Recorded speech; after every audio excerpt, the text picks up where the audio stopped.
Tamamıyla boyaz savaşlarının izleyicilerinde gördüğünüz gibi bu işin de sonuna geldik. Hayırlı uğurlu olsun, olmayanlara kısmet olsun inşallah. Ben bir de onu demek istedim ki bizden değiller şey mesela çıkarların işleri ancak reklamdan ibarettir. Gördüğünüz gibi reklam edesek de öz işimizi reklam edirik. Hal-hazırda işimiz de göz davamındadır. Aboyumuz, laminatımız, patologumuz olmalı. Her bir şey, yani hamının izleyicilerinin özləri görmüşdür bu yönü əvvəlki vəziyyətini. Bu da sonraki vəziyyətidir.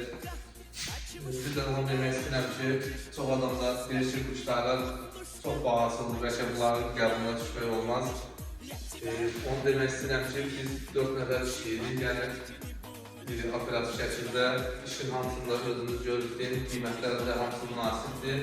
Yəni bizə də bağlılıqla kasıb da fərq eləmir. Hər bir insanın da uğurda durmağa hazırıq. İnşallah hər birimizə qarşısında olduğumuz bir qismət olsun.